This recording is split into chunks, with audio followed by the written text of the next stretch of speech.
আপনি কি জানেন এমন এক মন্ত্র আছে যার শক্তি এতটাই ভয়ঙ্কর যে অশুভ আত্মা, কালো জাদু, এমনকি শতাব্দী পুরনো অভিশাপও তার সামনে টিকতে পারে না।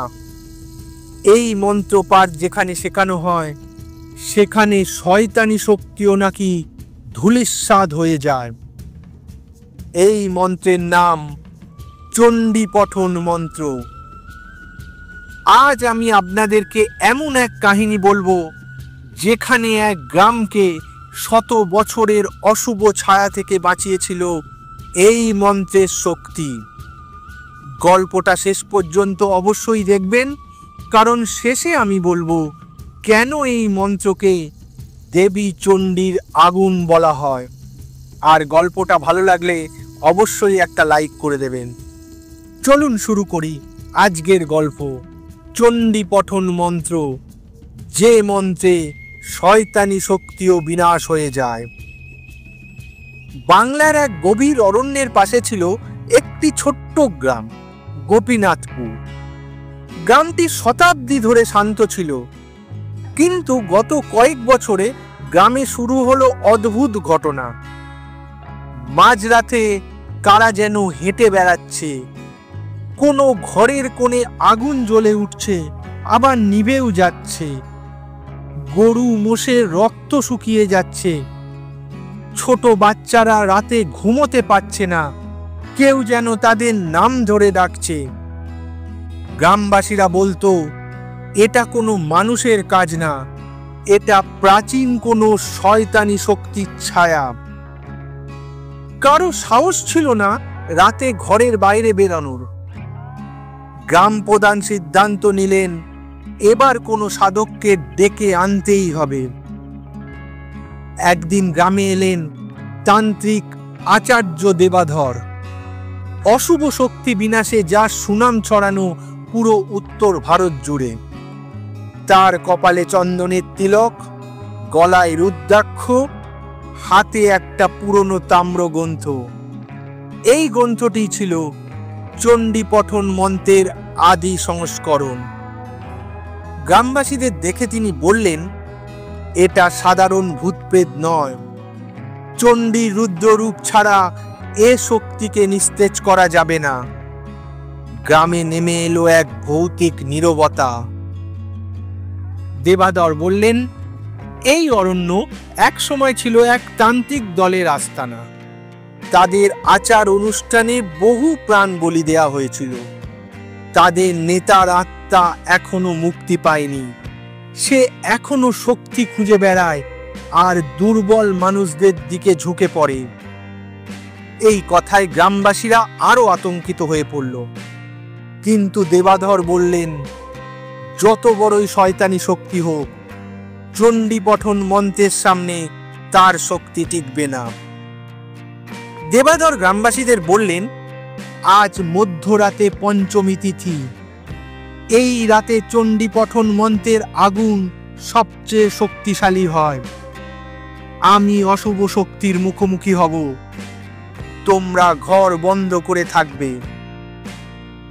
রাত নামতেই পুরো অরণ্য অদ্ভুতভাবে অন্ধকার হয়ে গেল। হাওয়া বইছে, কিন্তু অদ্ভুত কাঁপুনি নিয়ে। দেবাধর শিবলিঙ্গের সামনে বসে তাম্রগ্রন্থ পড়লেন। চোখে দেখা যাচ্ছিল না, কিন্তু মনে হচ্ছিল কেউ যেন ঠিক পাশে দাঁড়িয়ে শ্বাস ফেলছে। মধ্যরাত, হঠাৎ পুরো অরণ্য কাঁপতে লাগলো। আগুনের গোলা ছুটে এসে দেবাধরের সামনে পড়ল। ঘন কালো ধোঁয়া থেকে একটি অন্ধকার আকৃতি বেরিয়ে এলো। লম্বা দেহ, জ্বলন্ত চোখ, মুখ নেই, শুধু শূন্যতা। এই ছিল সেই শয়তানি শক্তি। দেবাধর চোখ বন্ধ করে শুরু করলেন, ওং ঐং হ্রিং ক্রিং চামুণ্ডায়ে বিচ্চে। মন্ত্রের শক্তিতে বাতাস আগুনের রূপ নিতে লাগলো। অশুভ আত্মা পিছিয়ে যাচ্ছিল, কিন্তু হঠাৎ সে ভয়ঙ্করভাবে চিৎকার করে উঠল, এই মন্ত্র থামাও। কিন্তু চণ্ডী মন্ত্র থামানো যায় না। দেবাধর এবার তাম্রগ্রন্থের দিকে তাকিয়ে জপ করলেন, যা দেবী সর্বভূতেষু শক্তি রূপেণ সংস্থিতা। মন্ত্রের শব্দে অরণ্যের পাখি, গাছ, বাতাস সব কেঁপে উঠল। মন্ত্রের প্রতিটি শব্দ যেন আগুনের তীর হয়ে শয়তানি শক্তির দিকে ছুটে যাচ্ছিল। অশুভ আত্মা ধীরে ধীরে দুর্বল হলো। মুখে চিৎকার, এ মন্ত্র আমায় ধ্বংস করে দেবে, থামো। কিন্তু দেবাধর থামলেন না। তার কপাল থেকে নেমে এলো একটা আলো। মনে হলো স্বয়ং দেবী চণ্ডী নিজেই উপস্থিত। অশুভ আত্মা দমে গেল, গলতে লাগলো, পরে ধোঁয়া হয়ে পুরো মিলিয়ে গেল। চণ্ডী পঠন মন্ত্রের আগুন তাকে সম্পূর্ণ বিনাশ করে দিল। পরের দিন সকালে গ্রামবাসীরা কুটিরের সামনে দাঁড়িয়ে দেখলেন অবাক হয়ে দেবাধর শান্তভাবে হাসছেন। মনে হচ্ছে যেন তিনি রাতের যুদ্ধে কোনো ক্লান্তি অনুভব করেননি। তিনি বললেন, শয়তানি শক্তি চলে গেছে, কিন্তু মনে রাখবে, যেখানে চণ্ডীর নাম আছে সেখানে অশুভ শক্তি থাকতে পারে না। গ্রামবাসীরা তার পেছনে হাঁটু মুড়ে তাকে প্রণাম করল। সেই দিন থেকে গ্রামে আর কোনো অশুভ ঘটনা ঘটেনি। অরণ্য যেন নতুন আলোয় ভরে উঠল। চণ্ডী পঠন মন্ত্র আসলে দেবী চণ্ডীর আহ্বান।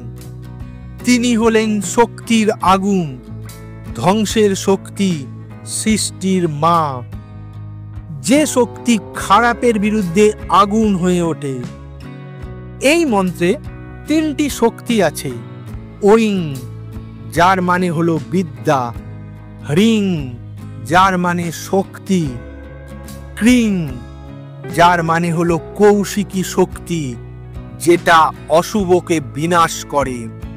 এই কারণে এই মন্ত্র অশুভ শক্তিকে সরাসরি আঘাত করে।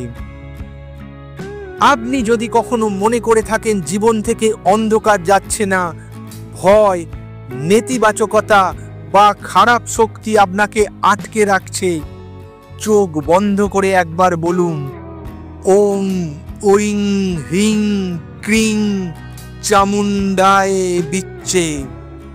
দেবী চণ্ডীর আগুন নিজেই আপনাকে পথ দেখাবে। যদি গল্পটা ভালো লেগে থাকে তাহলে একটা লাইক করে দেবেন এবং কমেন্টে লিখে দেবেন, জয় দেবী চণ্ডীর জয়। আর বন্ধুদের সঙ্গে শেয়ার করতে ভুলবেন না এবং মিথিক বাংলা চ্যানেলকে সাবস্ক্রাইব করে দেবেন। মিথিক বাংলা, যেখানে পুরাণ জীবন্ত হয়। নমস্কার, ভালো থাকবেন।